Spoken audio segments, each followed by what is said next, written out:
बूंद बूंद से घड़ा बढ़ता है और शायद हमारी पुकार चीफ जस्टिस के कानों तक जाए और वो समझे कि वास्तव में जो उन्होंने क्राइटेरिया जारी किया है वो गलत है और उनमें उसमें सुधार किया जाना चाहिए।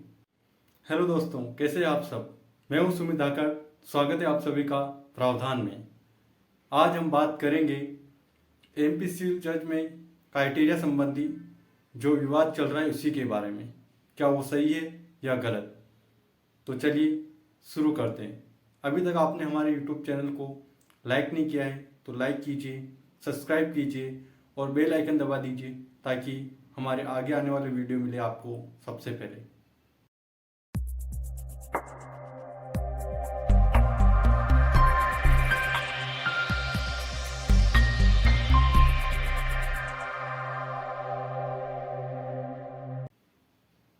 दोस्तों, एमपी सिविल जज की वैकेंसी निकल चुकी है और उसमें जो क्राइटेरिया दिया गया है आवेदन के लिए उसमें ओबीसी और नॉन आरक्षित वर्ग के लिए 70% तथा एसटी एससी के लिए 50% अंक बिना एटीकेटी के लाना अनिवार्य है।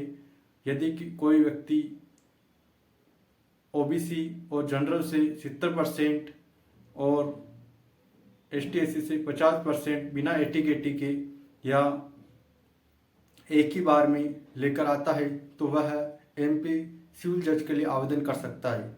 इसके अलावा जो इस क्राइटेरिया में नहीं आते हैं वो अगर 3 साल का अनुभव के साथ में प्रत्येक वर्ष के 6 केस अगर लगाकर देते हैं तो वो इस क्राइटेरिया में आते हैं। अब सवाल उठता है कि 70% का क्राइटेरिया क्यों।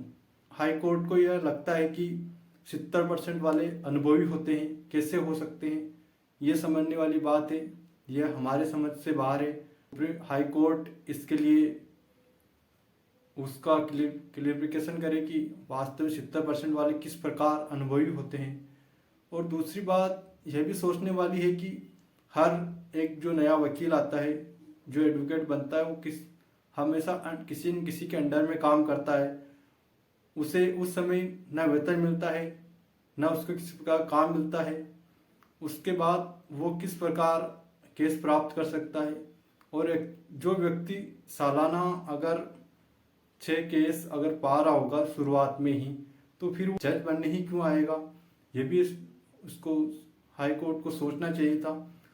इसका कोर्ट का कंडेम है या नहीं, अवमानना है या नहीं है, ये मुझे नहीं पता। लेकिन वास्तव में जो फैसला आया है, जो उन्होंने क्राइटेरिया जारी किया है, वो वास्तव में चिंताजनक है। सैकड़ों अभ्यर्थियों को उन्होंने बाहर कर दिया है। जो अभ्यर्थी लगातार एग्ज़ाम दे रहे थे, इनफैक्ट इंटरव्यू तक जा चुके थे, वो व्यक्ति एकदम से बाहर हो चुके हैं। अब वो 3 साल का अनुभव करने बैठे, 3 साल की प्रैक्टिस करने बैठेंगे और उसके बाद वापस आएंगे, तब तक शायद उनका एज लिमिट हो जाएगी। तो ये वास्तव में क्राइटेरिया समझ में आता नहीं है, बेकार लगता है। किस एंगल से उन्होंने इस क्राइटेरिया को चूज़ किया है ये भी समझ में नहीं आता है। बाकी आपको कैसा लगता है ये कमेंट करके ज़रूर बताइएगा। हमने अभी अपना विरोध दर्ज किया है, पिटीशन इस पे लगी है और हमने चीफ जस्टिस को एक पत्र भेजा है। आपसे भी अगर आप भी इस क्राइटेरिया में फिट नहीं हो और आपको भी लगता है वास्तव में ये जो क्राइटेरिया दिया है वो गलत है, तो आप भी चीफ जस्टिस को जरूर ईमेल कीजिए। कई लोग कह रहे हैं कि आपके होने से, आपके अकेले से क्या होगा। तो देखो, बात ऐसी है कि अगर केस हारता हुआ अगर दिखेगा और अपन उसको केस हारने के डर से ही लेने ही छोड़ देंगे तो फिर तो अपन वकील बन लिए। इसलिए जो भी जितने भी साथी हैं जिन्हें लगता है वास्तव में ये गलत है, वो चीफ जस्टिस को ईमेल भेजिए। बूंद बूंद से घड़ा बढ़ता है और शायद हमारी पुकार चीफ जस्टिस के कानों तक जाए और वो समझे कि वास्तव में जो उन्होंने क्राइटेरिया जारी किया है वो गलत है और उसमें सुधार किया जाना चाहिए। बाकी आपको इस बारे में आपकी क्या राय है हमें कमेंट करके ज़रूर बताएं। हमारे इस यूट्यूब चैनल के साथ बने रहिए। आगे आपको ऐसी ही इंटरेस्टिंग जानकारी हम आपको देते रहेंगे।